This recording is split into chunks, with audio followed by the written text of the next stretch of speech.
Welcome back to the Women's College World Series. We are now about to begin our first game of the day. Welcome back to the Devon Park in Oklahoma City, Oklahoma. How these teams got here? Well, they have won some games throughout the season and until the NCAA tournaments, until they got to the regional, super regionals, and elimination games, and then until I think coming until the super regionals after that. Then until then, we plan to take it to the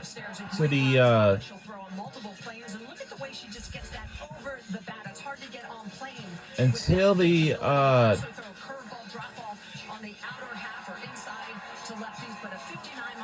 changeup as well. So she mixes speed. She's got great vertical separation up and down through the zone. It's a talented sophomore. And mentally, Michelle, huge day for her because she faced Texas here last year at the World Series and did not get out of the first inning. It was a run rule victory for Texas en route to the championship series. So, big day for Rothrock. And the Gators coming in here as the 3 seed against the 6 seed Texas.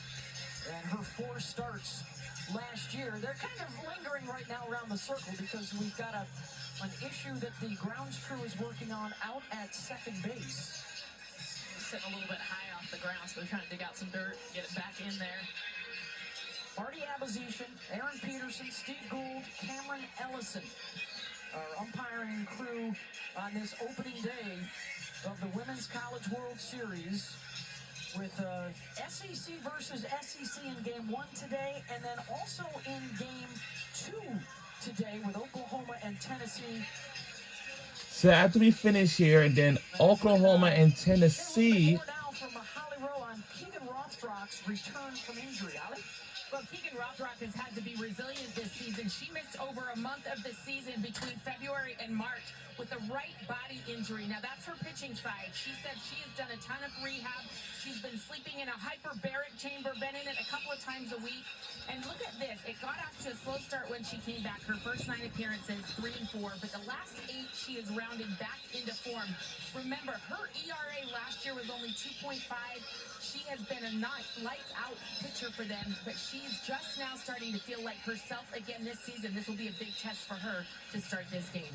Thank you, Holly. Okay, guys, so you've been here before. Let's get this going. Adrenaline's pumping, and now hit the brakes, and you got to wait here a second as you prepare to open up the World Series. I'm surprised they're not throwing the ball around a little bit. I know when I was a pitcher in the circle, I was making sure I was rolling that arm around, getting ready, because you don't know. This could be another 4-5 minutes. All I know is right now your heartbeat is out of your skin. Yep. And to be honest, this is a benefit, I think, for a hitter because now you can kind of relax, taking a second, taking a beat, because I'm telling you what, your adrenaline is spiked. This delay, I know, not the best idea, but as a batter, it's like, okay, now I'm going to breathe a bit. Well, let's say hello to the coaches. How about that? Mike White with Texas.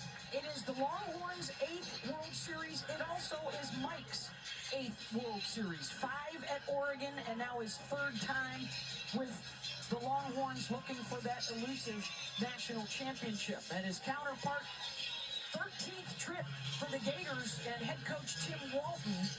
A decade ago, they went back-to-back to win 2 national championships, the last 2 for the SEC. Tim is 8-4 on opening day at the World Series. We are underway. Here we go. Now the team we're rooting for on today's game is Florida Gators. Ashton Maloney will step in. Her 14 hits during the NCAA tournament, more than anybody else that's here.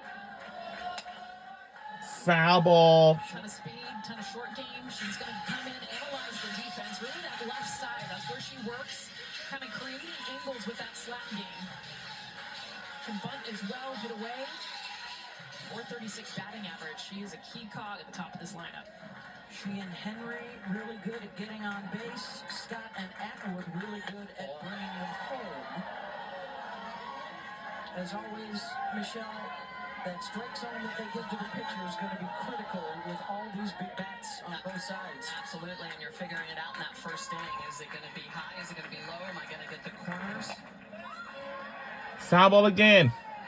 Just everything middle away right now to Maloney. She does a great job inside outing the ball. So anything that comes inside half, that's what she wants. So right now they're really trying to work the edges away.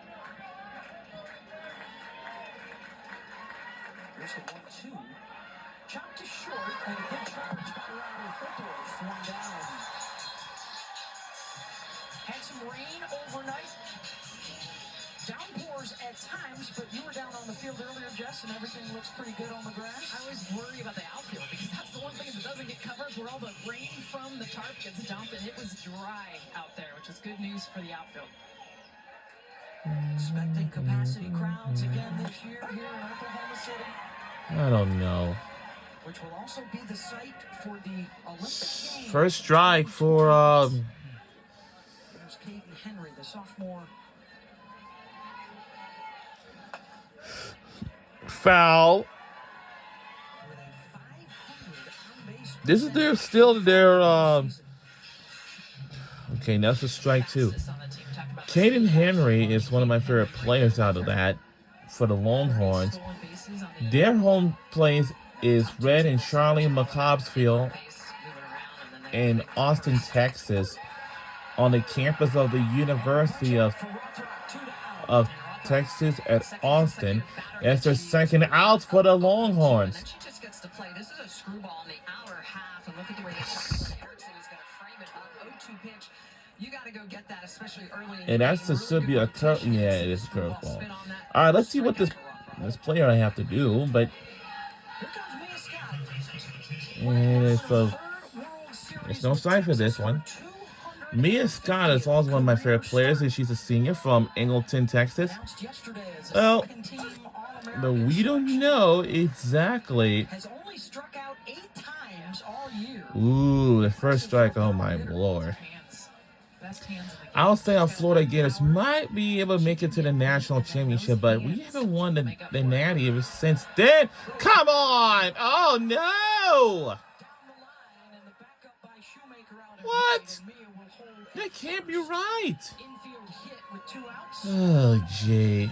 Swinging but show off the speed. Mia Scott. Wow. As a hit, 'cause I think I can't believe there's been shots. Oh. yes, it does go out as a hit, and this is not the intention. So had it, For a base but we runner. can't do it in time.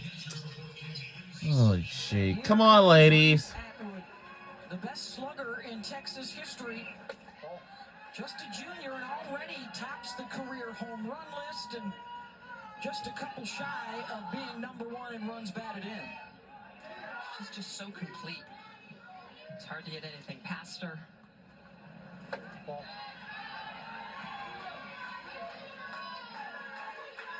And you know, Jeff, sometimes when you have that home run swing, one of the challenges is patience at the plate, because opponents are going to try and pitch around you, and she's figured that out too. She talks about celebrating walks, and you see a lot of power hitters. They understand that. They understand pitchers are going to pitch around him. Reese Atwood isn't that hitter. She wants to swing the bat. In fact, they're doing it right now. That last pitch was not a strike. She's battling it off. She wants to hit, and that's been something she's struggled with this year, is taking her walks as well. Foul that back up in our direction. And that's typically where she's so strong, is people try to get underneath her hands, and we have seen her hit the ball a long way on pitches up and inside to Reese Atwood.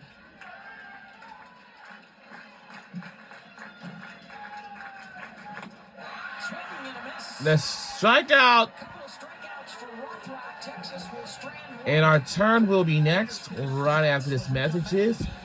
And let's see if we can put on a good show when we get back. Riseball is smoking 2 strikeouts in the inning. We'll be right back.